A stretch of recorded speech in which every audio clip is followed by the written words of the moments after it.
Little Britches, Father and I Were Ranchers by Ralph Moody. Chapter 9, Grace Tries It Too. I got away from home on Fanny a little after 6:30 the next morning. Father must have sat up kind of late the night before because he had made me a new sort of whip for the cows. It was the end of a broom handle, about a foot long, with a piece of harness rein fastened to one end and a rawhide loop to the other. The piece of rein leather was 5 or 6 feet long, with the end sliced into 4 narrow strips. It was a lot lighter than the black snake Fred had lent me.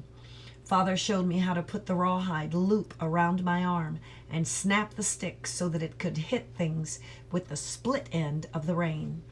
I didn't take any lunch that day. Before mother put me up sandwiches and cake, but I tied the package on my overall strap and lost it while I was chasing cows in the alfalfa. She said Grace would bring me a hot dinner at noon and watch the cows while I ate it. I was scared to death when I took the cows out into the road.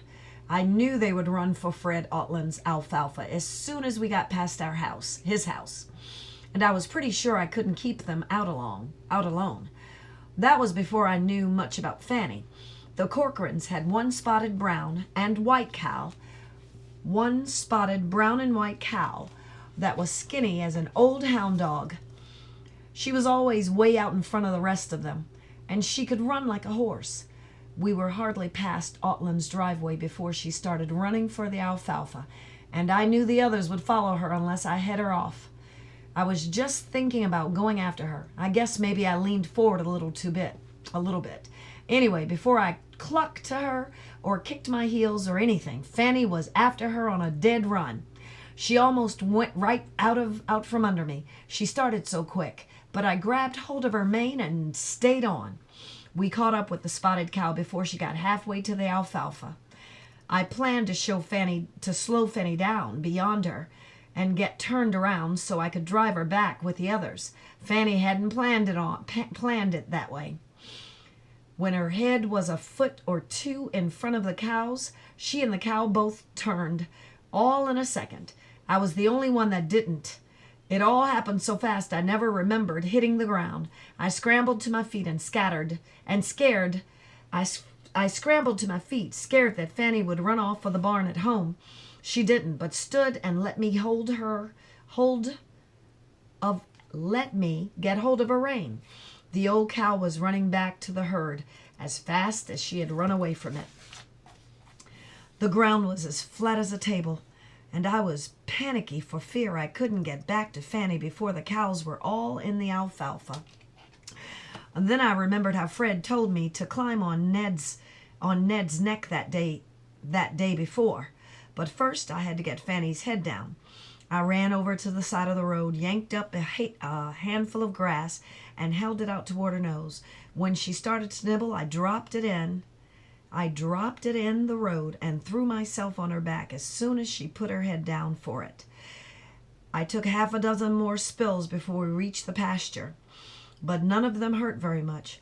Fanny knew all the tricks there was about making cows do what she wanted them to, and my biggest job was guessing which way she was going to turn and when. And all the way there were fields of alfalfa or oats along one side of the road, so I could climb back on her neck when she put her head down to eat. Just before we turned into the pasture, I filled the front of my house with green oats. The front of my blouse. I knew I'd fall off some more, and I had to have a way of making Fanny put her head down. Fanny was much easier to ride than Ned, even if she did spill me once in a while. The only time she ever took a trotting step was when she was slowing down in a walk after cantering. She could canter along as slow as old Ned trotted, or she could go like a streak of grease lightning. I found out that the farther I leaned over her neck, the faster she would go, and maybe I ran her fast lots of times when I didn't need to. Grace brought my lunch at noon.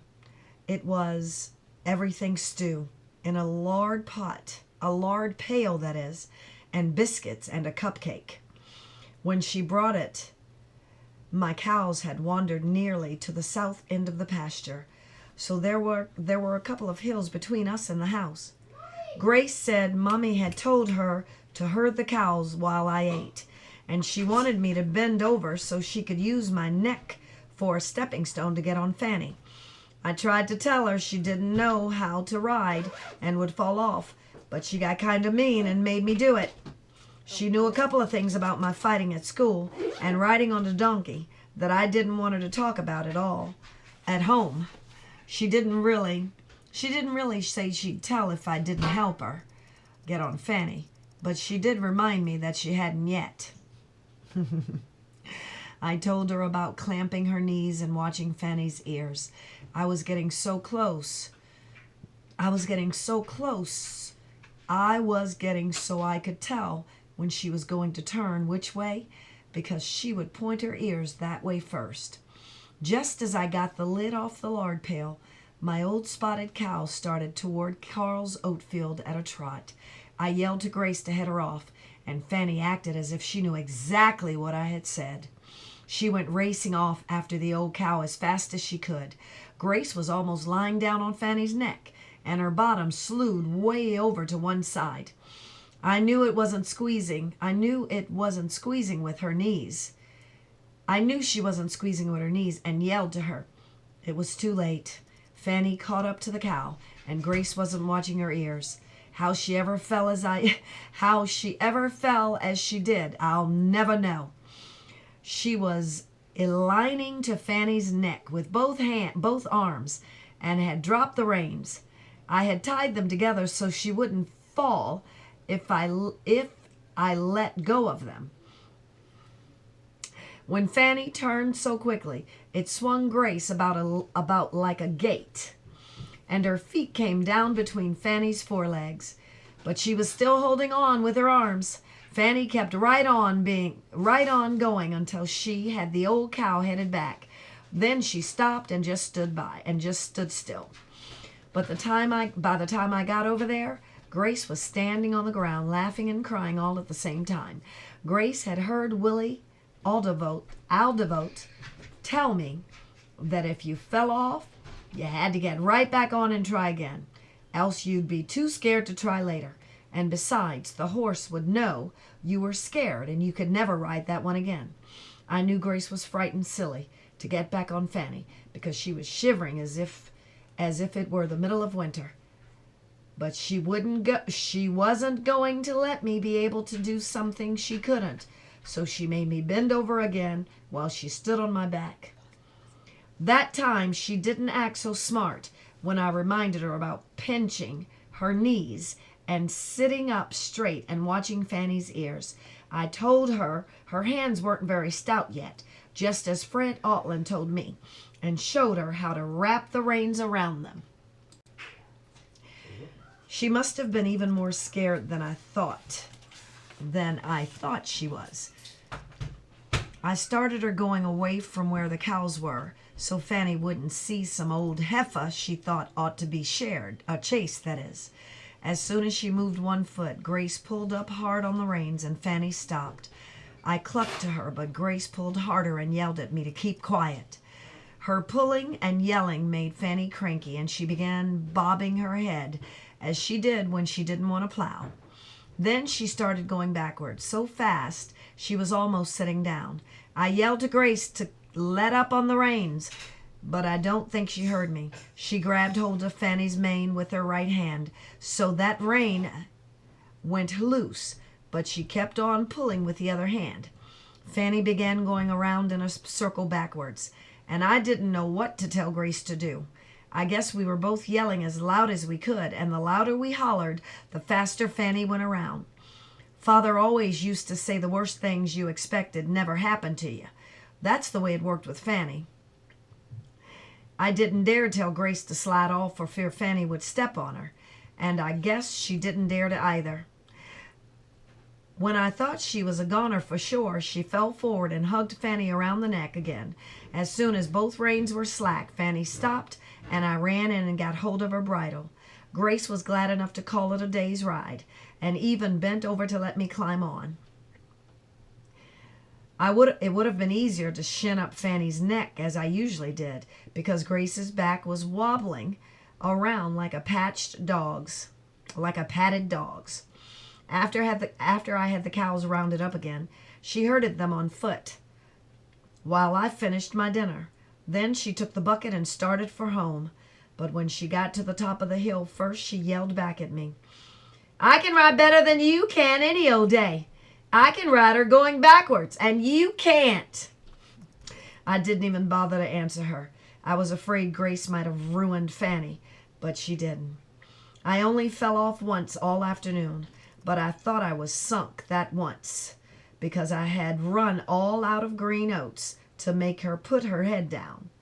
I had planned to get some more while Grace was watching the cows at noon, but her getting in such a mess with Fanny made me forget all about it. I pulled a handful of dry buffalo grass and held it out to her, but she wouldn't even sniff it. When I had my mind all made up that I was going to have to leave her clear over to the oat patch, she hung her head down and I scrambled on. From that time on, Fanny and I had an understanding between us. If I fell off, she'd put her head down for me to get on again. But if I got off by myself, I had to get back on the best way I could. I had a little trouble getting the cows home that night. Leaving the pasture, about half of them streaked off ahead towards Carl's oat field, while the rest dragged along behind. I went kiting after the leaders, and while I was getting them headed off, the others got past me by running up a little valley where I couldn't see them.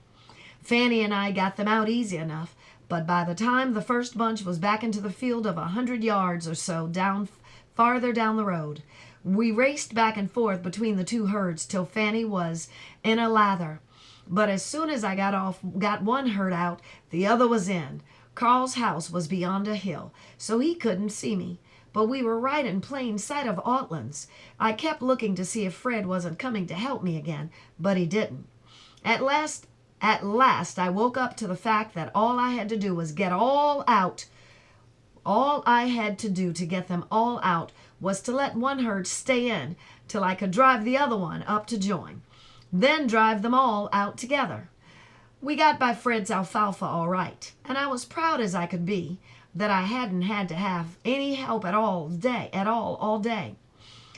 I was still being proud of myself when Miss Corcoran came out with my quarter. She had a safety pin, too. Instead of giving me the quarter in my hand, she put it into the pocket of my blouse and safety pinned it in. I left it there till I got clear to the road, on my way to Autlands for our milk. Then I took it out and put it in my overall pocket, so I could feel more like a man. But I stopped Fanny in the bottom at the last draw before we got to our house and pinned it back into my blouse pocket. I couldn't be sure Miss Corcoran and Mother hadn't cooked up the idea between them. Cooked up the idea between them. Fanny was pretty sweaty when I got home that night, and Father didn't like it. He told me I was wearing her down because I hadn't learned to make her head save her heels. Make my head save her heels. I made the excuse about the 2 different bunches of cows getting into the oats and how hard I had to ride to get them out. But Father said, "Now wait a minute, son. Every time you've been in sight all day, you've been playing cowboy, haven't you?" Of course I had been, but I didn't know how Father knew. I nodded my head. "Do you want to be a good cowboy like Hi?" he asked. "Or do you want to play at being a cowboy?" "Like Hi," I said. "Then spare your horse. A cowboy with a spent horse is in as bad a spot as if he didn't have any horse at all. Hi wouldn't waste his horse's strength any more than your mother would waste our money. That is, not unless he was showing him off for her benefit. Instead of racing around after every cow that strayed a few yards from the herd, he'd put them all at the back end of the pasture where he could see them from the top of the hill. Then he'd sit down and let his horse graze until some of his cows had wandered far enough away that they might get into the oats. When he did have to go after them, he wouldn't race as you do. He'd go at a nice easy lope till he was past the strays, then bring them back a slow walk so as to keep them calm and quiet. Always remember, son, the best boss is the one who bosses the least. Whether it's cattle or horses or men, the least government is the best government. The next day went pretty fine for me. I only tumbled off Fanny once, and I wouldn't have had to that time if I'd grabbed hold of her mane. Once the day before, I had got off balance and knew I was going to fall, so I let go of the lines and reached my hands to catch myself on the ground. I came down smack on my face and nearly broke my arms. This time we were right in the middle of a sandy spot at the bottom of a little valley. I had been studying all morning after the way Hi fell off of his saddle on purpose and somersaulted onto his feet, so I thought I'd try it. As I went off, I ducked my head and bopped and bucked up my hind legs. It worked, but it worked too well. I went too far over in the air and came down on the seat of my pants with an awful thud. The sand wasn't half as soft as it looked, but at least I'd learned part of the trick of taking a fall. That morning I heard at the cows the way Father told me the way Father had told me Hi would do it. They seemed to know I had learned the trick, and I only had to go after them 2 or 3 times. The rest of the morning I kept right on top of a hill where Father could see me from the bean field. But when I saw Grace coming with my dinner, I moved down into the little valley with the sandy spot. I wanted to show her that I could fall off on purpose without getting hurt, and that I was brave enough to do it with Fanny galloping. I thought maybe I could do the somersault trick, so I'd come right up on my feet. It didn't work any good at all. There must have been a big old jackrabbit that I didn't see, sitting right at the edge of the sandy patch. I had Fanny going like 60, and had loosened my knees, all ready to take my dive, when she set her feet and stopped dead still. I went off over her head a mile a minute. If I'd gone a couple of feet further, I could have grabbed the old rabbit if he raced away. As he raced away, that is. It happened too fast for me to think anything about my fancy landing, and I made a perfect belly slide. It knocked the wind right out of me for a second. When Grace got there, I was all right, but I couldn't get any air into my lungs, so I could say so. She dropped my dinner bucket and came screaming like she thought I was killed. I don't think Fanny liked her very well after the day before, and she shied away. I was afraid she might run home before I could get breath enough to yell, whoa, at her, but she didn't. My dinner was a mess. Mother had put the baked beans in the bottom of the bucket, then put a saucer on top of them with my Johnny cake and pie on it. When Grace dropped the bucket, it all got mixed together. It was lemon pie too. Ugh! All the time I was eating, Grace kept telling me that it was her duty to tell Mother about my falling off Fanny. I begged her not to, because I knew Mother wouldn't let me ride anymore if Grace ever did tell. At last she said she wouldn't squeal, even if it was going to hurt her conscience. But I'd have to help her get on so she could ride Fanny. She promised she wouldn't haul on the lines.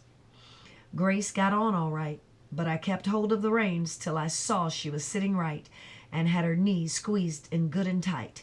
Then I held Fanny's bridle and talked to her easily till Grace got the lines wrapped around both hands.